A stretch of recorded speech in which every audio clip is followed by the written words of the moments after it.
there are, in the autobiography of an ex-colored man, a series of moments and incidents that are really decisive in defining the experience of the ex-colored man. I'll briefly outline what you will know as you read the work so that it helps to contextualize what I'm going to say in this talk. So, the ex-colored man would eventually attempt to discover his blackness and to discover himself racially and so on. He gets through school and he decides to travel to look for teaching work in the South and especially in Georgia. He goes to Atlanta.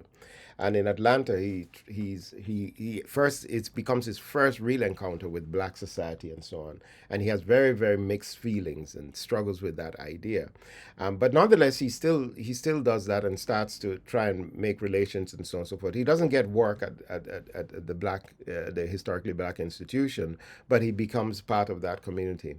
While he's in Atlanta, somebody turns him on to the idea of going down to Florida because, of course, there are opportunities for him to get work. And eventually he heads down to Florida where there's a diverse population with a lot of Hispanics and so on. And he joins a group there where he starts to work in a tobacco factory, a cigar making factory. And he becomes very influential there and he has a very strong and powerful experience there.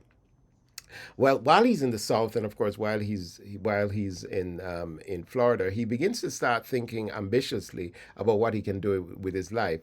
He leaves Florida and heads back up to New York, and it's in New York that he begins to encounter the new exciting life of New York City, and that's when he first meets somebody who would call his benefactor, and his benefactor is a wealthy white man who is very interested in music. It turns out that the ex-colored man is a great musician and he's very interested in black music and so on, but he's more interested in classical music. So he starts playing at a club, and the benefactor really thinks he's a great musician and wants to work with him. So the benefactor then convinces him to go on tour with him to Europe, and he's reluctant at first. But the benefactor says, "Look, you struggle with race here. Your color, you're a black man, even though you're passing to some extent, but you are a black man, and you can see how you're suffering here. In Europe, you won't have that problem, and you'll be free to be whoever you want to be." So he does go to Europe and he spends years in Europe. And it's in Europe that he begins to get this idea that one of the things he could do, which is something that classical musicians at the time, whether it's Chopin, even Beethoven and Mozart, had done, was to take the folk lyric, the folk songs, the folk melodies of peasant societies in Europe and turn them into these classical compositions. And the ex-colored man begins to think to himself, wow, I could do that with African American Negro spirituals and so on. And in a sense, he is replicating something that Frederick Douglass has said about the Negro spirituals, something that Harriet Jacob, all of these people, including Alauda Equiano, talking about song and folk song and importance to black people. But he thinks if I can go into the black community in the South and I can take these pieces, I will transform them into something quite powerful and quite moving. He eventually decides to leave a very comfortable existence with his benefactor, who doesn't want him to leave, but he decides to leave his comfortable existence and become a leader of black people and in black music in the South. He goes to the South, leaves Europe, goes to America, and moves down to the South. And there in the South, he starts teaching and starts to do his research and starts to write this music and so on. And then there's a great moment on the way there, on the way to the South, he goes on a train ride where he has these interesting decisions that he has to make. And then finally, a major incident happens while he's there in the South, which leads him to then decide to abandon the South and to abandon his race and become white, which he does by moving to New York. And there, very quickly, the novel starts to move quickly to the end when he decides to marry a white woman. He builds a whole life around it. And that passage that we heard at the end of the last section, where he says, in retrospect, looking back at his life, he regrets what he failed, what he did. We see that happening. So that's I'm giving you a very sketchy look at the plot, but it helps us to understand what is happening. So one of the first decisions that he makes, as I said, is that when he's in Europe, he makes a decision to go to go back to the South to return to America to start working on what he thought was going to be a transformative thing with black music. Again, coming from James Weldon Johnson, of course, who he and his brother were musicians and had done some similar work in the past. And it's something that has happened in African American life. This is interesting. So here's the passage. And remember, this book is published in 1912. He says, "For several weeks longer, I was in a troubled state of mind. Added to the fact that I was loath to leave my good friend was the weight of the question he had aroused in my mind whether I was not making a fatal mistake." The fatal mistake was to go back to the South. "I suffered more than one sleepless night during that time. Finally, I settled the question on purely selfish grounds. In accordance with my millionaire's philosophy, I argued that music offered me a better future than anything else I had any knowledge of, and in opposition to my friend's opinion that I should have greater chances of attracting attention as a colored composer than as a white one. But I must own that I also felt stirred by an unselfish desire to voice all the joys and sorrows and hopes and ambitions of the American Negro in classical music form." Oh, it's very interesting. He says that I should have greater, he says, and in opposition to my friends, he felt, he knew, his opinion was that I would have greater chances of attracting attention as a colored composer than as a white one. Again, it's that attitude that says, because I was exceptional as a black person, even though my skills were just average, if I was black, I would do well. And so that's the reason why he decides to leave Europe and move to Africa, to back to the United States. But he does admit that there's a part of him that wanted to bring Negro music into musical form, into classic music form. It seems altruistic, more than altruistic. It seems noble in many ways, but it seems like a good ambition for him to have. He's driven by that selfish need, though. Remember that, always driven by his selfish desire to either be seen as noble, successful, and so on and so forth. And he's weighing the question of whether it is easier for him to be white versus easier for him to be black. He says, being white, he gets through society, he lives comfortably. But if he's black, he's unique. People think of him as exotic and interesting, and so on. But then, of course, he runs into a problem. So while on the train ride from the north going down to Georgia, he overhears a whole group of men in the coach, because he's traveling as a white man. They don't know he's black, so he manages to go into the white carriage and to sit there and listen to these men talk. And of course, there's a colonel who had fought in the Civil War. There's a Texan who had also been involved in the Civil War, and so on and so forth. And these are all people who own plantations and so on. They're rich white people, and they're arguing this case of of race. The benevolent sort of man, the colonels, who was a colonel in the Civil War, had already said, your people are being unfair to black people. They have a long history. They come from Egypt and so on and so forth. And therefore, the racism that is in the South is terrible. The Texan, of course, is saying that blacks are blacks and I don't give a damn about it. I'm just going to deal with them as they are.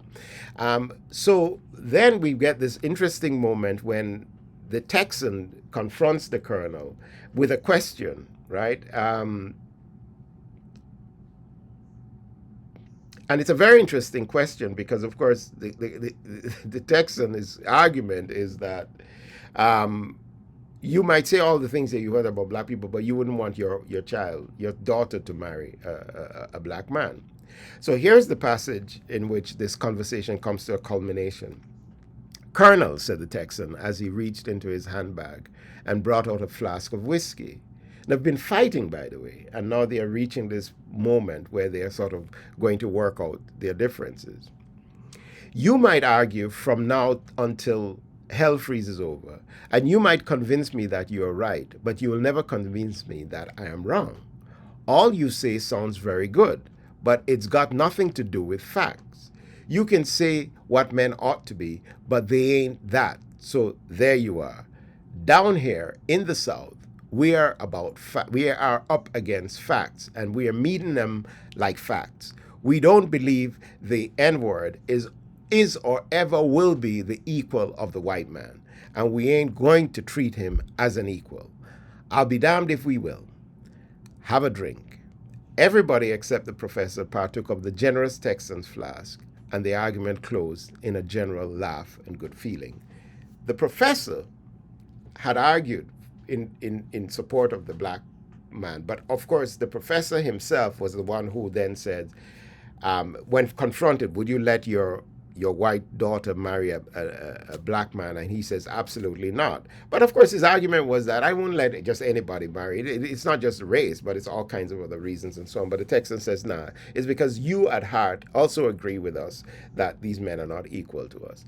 Now, the ex-colored man is listening to all of this, and it becomes this really careful study that James Weldon Johnson is enacting about how race is understood in America. It's very revelatory and very powerfully revelatory, because in this moment, what James Weldon Johnson has done is that he has exposed what white society actually says, even though they don't necessarily say it in a forum that that recognizes that African Americans can see what is going on. It's a very fascinating moment. So this is how the ex-colored man then responds to this conversation, and it's worth sort of looking at carefully. And this is what he says: "But today, as I think over that smoking car argument, I can see it in a different light. The Texan's position does not render things so hopeless." This is a Texan who says he's never going to change his mind. "For it indicates that the main difficulty of the race question does not lie so much in the actual condition of the blacks as it does in the mental attitude of the whites. A mental attitude, especially one not based on truth, can be changed more easily than actual conditions.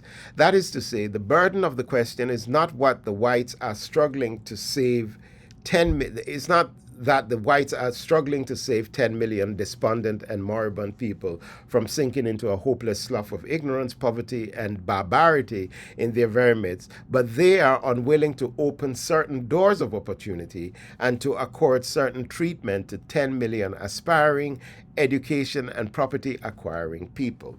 So what James Weldon Johnson, at least the ex-colored man, begins to say, and I think James Weldon Johnson is ventricularizing that, and he's arguing that the issue is not the facts of the situation, that they are poor, useless African Americans. He said the attitude is white attitude, and white people are just not willing to give black people the opportunity. And he's saying that if that changes, then the world can be a far better place for the African American. It's a very interesting thing, and this is at the end of this is near the end of chapter 10. So then the question then becomes, why did the ex-colored man decide to change his mind and leave what was going to be an aspiring and an exciting prospect of creating great black music, using classical music, bringing them together, and so on and so forth. There's something ambitious and noble about it. He's in the South, he's teaching, he's working with African Americans, and so on. And an incident changes that, and the incident is that he witnesses the lynching of a black man. And this is the lynching that he physically sees. He sees when the black man is brought out, he's beaten, he's tied to a tree, and then he's burned to death. And the ex-colored man is sickened by what he witnesses, the hopelessness of it, and how the world just sat around and watched this happening. James Weldon Johnson is touching on one of the most pernicious moments in American life and American history, from 1870 through to the late 1950s.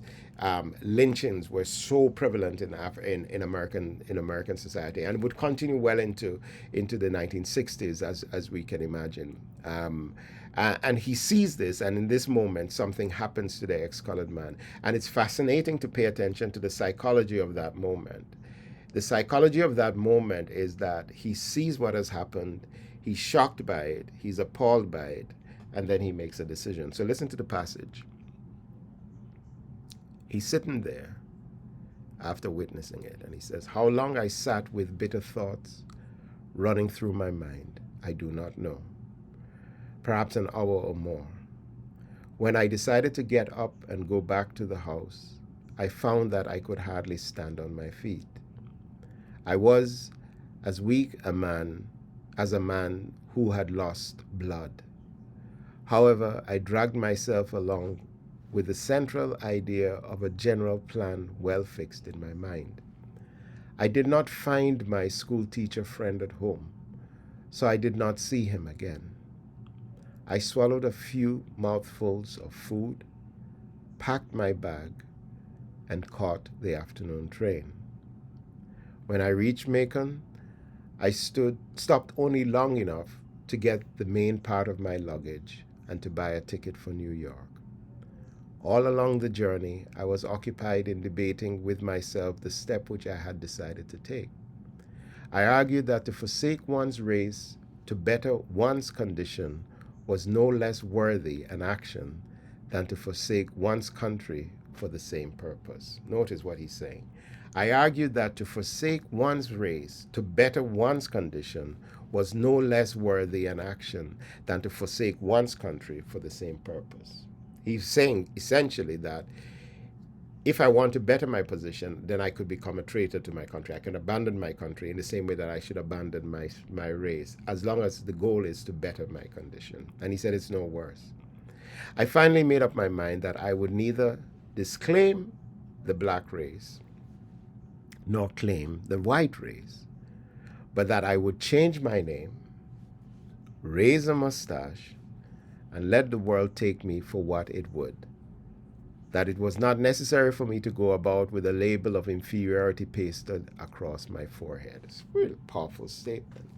So what does he say? He says, I'm not going to say I'm white or black. He says, I'm just going to put on a mustache, which would then cover up maybe any thickness of my lips, change my name, and I'll just move in the world. Essentially, this is the idea of passing. The idea of passing is that I will not have to do anything but just look like I look and then see what happens. Because he says, I do not, and this is what he's saying, for me to go about with a label, it is not necessary for me to go about with a label of inferiority pasted across my forehead, meaning my blackness. Of course, the ex-colored man has a choice in this situation. He can choose to be white. And it is a little disingenuous for him to say that he's not doing anything, because of course he is doing something, which is choosing to be white. But it's a good question for you to ask. It's a good question for all of us to ask, is he not white?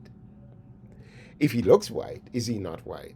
And is this hullabaloo around the fact that he has black blood in him a real thing? Well, in American society, it's a real thing. It continues to be a real thing. And I suspect that there's a generation of Americans, some of your relatives and some people that you might know, who would tell you that if somebody knew this about them, that their mother was mixed race and so on and so forth, and they hid this from the people around them, they didn't tell them, that would be offensive. That would be a problem, right? Despite of how far we're going, which tells you not so much a judgment on the society, but on the individual, but a judgment on the way that the society organizes itself. All right, continuing to just finish this passage. All the while I understood that it was not discouragement or fear or search for a larger field of action and opportunity that was driving me out of the Negro race. Now, note what he says, all the while I understood that it was not discouragement or fear or search for a larger field of action and opportunity that was driving me out of the Negro race. So he claims that it wasn't because of fear. And he says, I knew that it was shame, unbearable shame. Shame at being identified with a people that could, with impunity, be treated worse than animals. For certainly the law would restrain and punish the malicious burning alive of animals. It's a very powerful statement. So he wasn't fearful for his life, but he felt shame. Shame to be associated with a people that could be treated that way. But Weldon Johnson is very clear, though, isn't he? By suggesting that that's not the end of the intellectual calculation that this man makes. Because he does feel shame. Shame for the fact that black people could be treated in this way, but by whom will they be treated in this way? By white people. So his response to the shame of what can happen to a black person is to become a part of the people who are doing this bad thing and not have shame about it. And that's a fascinating thing. And I think that's the hypocrisy that James Weldon Johnson is identifying in the ex-colored man. And so this is a fantastic novel. Because one of the things that I want you to pay attention to as you're writing about it, if you choose to write about it, is the question of the voice. And also, most importantly, what is James Weldon Johnson himself's position about the ex-colored man? What does he view? Is he sympathetic to the ex-colored man? Does he view the ex-colored man as right in his thinking? Or is he actually challenging the ex-colored man's perception and actions and views and so on? But he's certainly portraying the situation that says, in this America, given the choice, he argues, given the choice, a black person will choose to be white. That's kind of the inherent message of the work. And it's a very, very powerful and damning idea. And that is not an expression of blackness, but the conditions by which and within which African Americans have had to live and survive in this country, given the choice. I think it'll be an interesting question to ask a contemporary person in society whether that, given the choice, that's what they would want. But these are secrets. These are hidden feelings and thoughts. And James Weldon Johnson allows them to be located in this character that he has created. Very, very, very interesting. So that's it. James Weldon Johnson, The Autobiography of an Ex-Colored Man. Again, like I said, modeled on the slave narrative, tells you the story from childhood all the way through the encounters and the transformative moment. And then he's making a larger commentary on white society, but also more importantly on America. America in 1912. Let's always remember, this is 1912. In 1912, the president, of course, is President Wilson. Wilson is one of the presidents. This is after Roosevelt, who comes in, and then of course Wilson comes in, and Wilson is the one who sees Birth of the Nation, and he says it is history spoken in light. He says it tells the greatest truth of America. This racist film, this film that denigrates black people. It is under his regime that also all black workers in the White House, and not just the White House, the Pentagon, and so on and so forth, were being booted out. So even that administration was carrying out racist things. And then throughout that, from 1910 to that period was one of the worst periods of lynching. And especially when African Americans who went to fight the war, the First World War in Europe, came back, so many of them were murdered and killed and lynched. And there are many, many historical moments, whether it's Rosewood in Florida, whether it is the Black Wall Street in Indiana, and whether it is in North Carolina, battles over race and riots led by white people, murdering black people and so on. And for the entire period, African American women writers were only writing about lynching. People like Nella Larson were writing, and not just writing, but marching, protesting, arguing against the practice of lynching that was being sanctioned by society. It is in that context, and of course, in the middle of this story is this lynching, this pivotal moment of lynching, the impunity of that act, and of course, James Weldon Johnson is laying it out as clearly as possible. So that's the context in which this work emerges. It's intended to address the disparities and the horrors of the experience of African Americans in America. So that's the end of it. So we'll pursue more things next week. Thank you.